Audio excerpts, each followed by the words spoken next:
Ready for dictation? Start. सार्वजनिक क्षेत्र के एक या दो फर्मों के जरिए ऐसा किया जा सकता है। व्यापक अर्थों में आत्मनिर्भरता से आशय यह है कि सरकार को अहम क्षेत्रों की पहचान कर उनमें विनिर्माण की क्षमता सुनिश्चित करनी चाहिए। आमतौर पर विकास में सरकार की भूमिका को प्रभावी नहीं माना जाता है।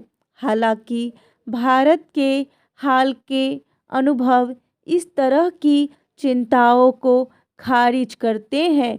उदाहरण के तौर पर गरीब लोगों के बैंक खाते में अनुदान या अन्य तरह की मदद पहुंचाने में जनधन योजना काफ़ी मददगार हो रही है।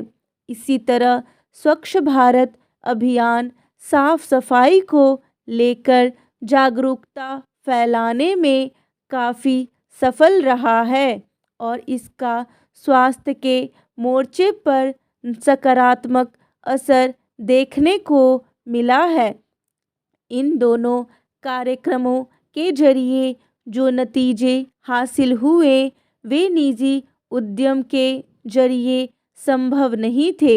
इससे साफ पता चलता है कि समय के साथ हमने असफलता का जोखिम कम करने और सरकारी कार्यक्रमों में सफलता की संभावना बढ़ाने के बारे में सीखा है। बहरहाल भारत को आत्मनिर्भर बनाने में सरकार की भूमिका अहम है। लिहाजा हमारी कोशिश सरकार की दक्षता और क्षमता बढ़ाने को लेकर होनी चाहिए। सबसे निचले पायदान पर मौजूद लोगों के लिए उत्पादन। आत्मनिर्भरता का मतलब यह है कि भारतीय कंपनियां ऐसे सामान और सेवाओं के उत्पादन पर ध्यान केंद्रित करें जिससे हमारी बड़ी आबादी की ज़रूरतें पूरी हो सके। वरिष्ठ अकादमिक सी के प्रहलाद का कहना है कि आर्थिक पिरामिड के सबसे निचले पायदान पर मौजूद लोग धन का अहम जरिया हो सकते हैं। हालांकि इस धन को कमाने के लिए उत्पाद को ग्राहकों की जेब के हिसाब से तैयार करना होगा। सैसे क्रांति यानी छोटे सैसे में शैम्पू, टूथपेस्ट या तेल की पैकेजिंग से गरीब तबके के लोग भी आसानी से इन उत्पादों की खरीद कर सकते हैं। यह इस फॉर्मूले का एक बेहतरीन उदाहरण है। गरीबों के पास बड़ी मात्रा में इन उत्पादों को खरीदने के लिए पैसा नहीं होता है। हालांकि अमीरों की तरह वे भी उन उपभोक्ता सामग्रियों का इस्तेमाल करना चाहते हैं। अतः आत्मनिर्भर भारत के लिए विकास की रणनीति पर अमल करने से छोटे और मध्यम उद्यमों को वैसे सामान और सेवाओं का उत्पादन करने में मदद मिलेगी जो गरीबों की पहुंच के दायरे में भी हो।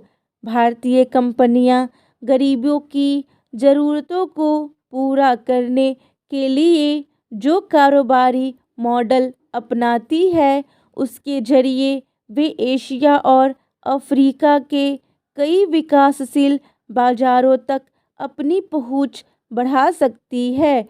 अतः गरीब उपभोक्ताओं की ज़रूरतों को पूरा करने वाले विकास मॉडल की मदद से आत्मनिर्भर भारत न सिर्फ दूसरों की मदद कर सकेगा बल्कि वैश्विक आर्थिक ताकत के तौर पर अपनी जगह भी बनाने में सफल होगा।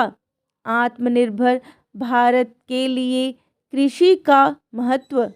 भारत के आर्थिक बदलाव के लिए कृषि महत्वपूर्ण है।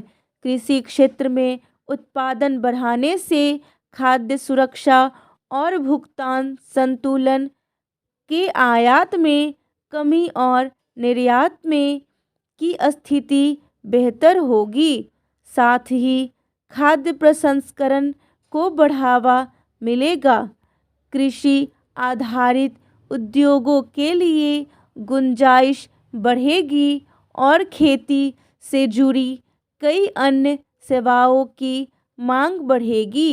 इस तरह रोजगार के अवसर बढ़ने के साथ साथ आय में भी बढ़ोतरी होगी। कृषि से जुड़ी सामग्री का निर्यात बढ़ाने की काफ़ी संभावनाएं हैं। इसके लिए ऊंचे मूल्य वाले ऐसी फसलों की पहचान करनी होगी जिसकी मांग भारत के बाहर भी है।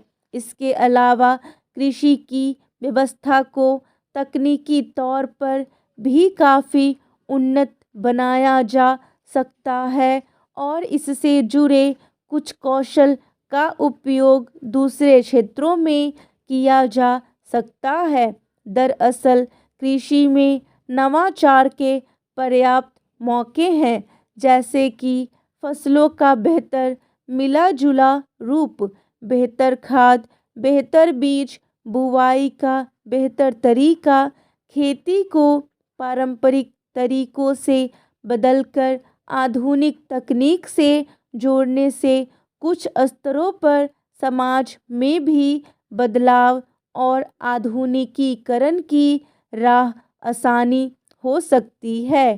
कृषि के क्षेत्र में बेहतर बदलाव से शहरों में पलायन की समस्या और इससे उपजी चुनौतियों को भी कम करने में मदद मिलेगी।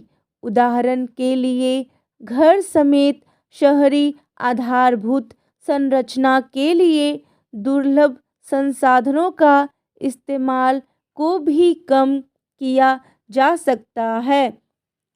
शहरों में विनिर्माण के क्षेत्र में रोजगार सृजन की अपनी सीमाएं हैं, इसलिए ज़्यादा पलायन समस्याएं खड़ी कर सकता है। इसके अलावा कृषि उत्पादन में बढ़ोतरी से आय में बढ़ोतरी होगी, जिसका लाभ कई स्तरों पर दिखेगा और कुल मांग में बढ़ोतरी के लिए गुंजाइश बनेगी। नैतिक धन सृजन। जलवायु परिवर्तन के कारण पृथ्वी के अस्तित्व के लिए चुनौतियां पैदा हो गई हैं, लिहाजा विकास के लिए रणनीति बनाते समय हमें पर्यावरण के पहलू को ध्यान में रखना होगा।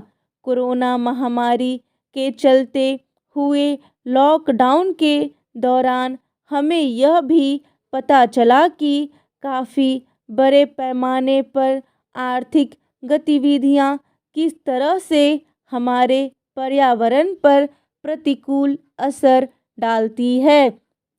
लॉकडाउन के दौरान गंगा नदी में फैक्ट्रियों का कचरा गिरना बंद हो जाने के कारण पानी की शुद्धता का स्तर काफ़ी बढ़ गया। साथ ही पंजाब से हिमालय का नज़ारा दिखने लगा। पिछले 5 दशक में ऐसा संभव नहीं था।